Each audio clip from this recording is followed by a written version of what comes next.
Assalamualaikum warahmatullahi wabarakatuh. Halo teman-teman, pada kesempatan kali ini kami akan menyampaikan beberapa informasi mengenai gangguan kesulitan belajar pada anak. Jadi, kesulitan belajar pada umumnya dari kesulitan belajar spesifik khususnya pada anak merupakan masalah baik di sekolah maupun di lingkungan sosialnya. Bila tidak ditangani, dapat merupakan masalah seumur hidupnya. Salah satu dari kesulitan belajar spesifik yang mendapat perhatian adalah kesulitan membaca atau disleksia, karena kemampuan membaca merupakan dasar atau pondasi untuk memperoleh kepandaian skolastik lainnya. Sebelum itu, apakah kamu pernah mempelajari lebih dalam apa itu disleksia? Disleksia ini merupakan suatu kondisi yang berkaitan dengan kemampuan membaca yang sangat tidak memuaskan. Individu yang mengalami disleksia memiliki IQ yang normal atau bahkan di atas normal, akan tetapi memiliki kemampuan membaca 1 atau 1,5 tingkat di bawah IQ-nya. Kasus disleksia ditemui antara 3-6% dari jumlah penduduk. Siswa yang mengalami kesulitan belajar membaca mengalami 1 atau lebih kesulitan dalam memproses informasi seperti kemampuan dalam menyampaikan dan menerima informasi. Di samping hal tersebut, ketidakmampuan dalam mengenal huruf dan mengucapkan bunyi huruf merupakan penyebab disleksia dan kesulitan membaca. Ketidakmampuan ini disebabkan oleh berbagai faktor yang berkaitan dengan kesulitan dalam persepsi visual, antara lain dalam bentuk membaca huruf atau kata secara terbalik, atau kurang dapat membedakan karakter huruf secara jelas. Kesulitan persepsi auditori juga dapat menjadi penyebab dari kesulitan membaca karena ketidakmampuan dalam mendengarkan ucapan huruf-huruf secara baik. Kemudian, siswa yang mengalami disleksia memiliki ciri-ciri seperti berikut ini. Yang pertama, membaca secara terbalik tulisan yang dibaca seperti duku dibaca kudu, D dibaca B, atau P dibaca ki. Yang kedua, menulis huruf secara terbalik.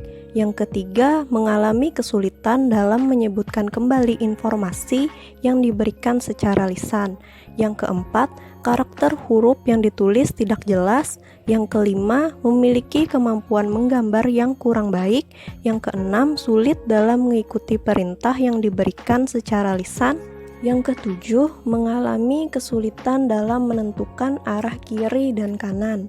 Yang kedelapan, mengalami kesulitan dalam memahami dan mengingat cerita yang baru dibaca.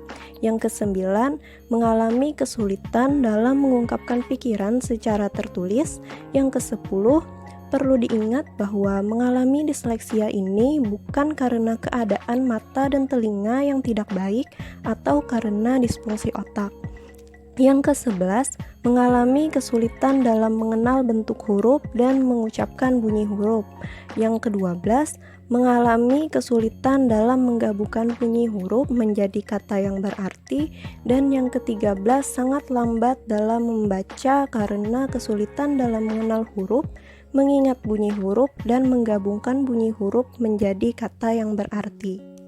Gejala-gejala disleksia yang dapat diidentifikasi pada waktu anak di kelas awal sekolah dasar antara lain sulit belajar berbicara, sulit mengungkapkan kata yang panjang, sulit mengucapkan intonasi yang benar, sulit mempelajari alfabet, hari-hari dalam 1 minggu, warna, bentuk, dan angka, sulit mempelajari hubungan antara bentuk huruf dan bunyi huruf, sulit memahami kata-kata yang sederhana, sulit membedakan huruf D dengan huruf B, huruf P dengan huruf Q, membaca dan menulis huruf atau kalimat yang tidak benar, sulit dalam melakukan koordinasi otot halus pada waktu menulis.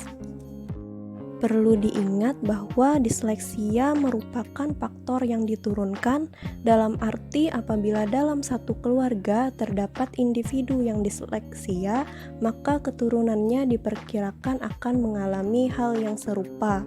Anak yang duduk di prasekolah tetapi masih mengalami kesulitan dalam belajar berbicara merupakan individu yang beresiko disleksia. Penetapan seorang individu mengalami disleksia atau tidak hanya dapat ditentukan oleh ahli terkait seperti ahli membaca atau reading spesialis, psikolog, dan dokter anak, dan neurologis biasanya dapat mengidentifikasi disleksia dan memberikan saran pada orang tua. Itu tadi sedikit informasi yang bisa kami sampaikan mengenai gangguan kesulitan belajar pada anak, khususnya gangguan kesulitan belajar membaca atau disleksia. Semoga bermanfaat. Terima kasih banyak dan semoga hari-hari kalian menyenangkan. Wassalamualaikum warahmatullahi wabarakatuh.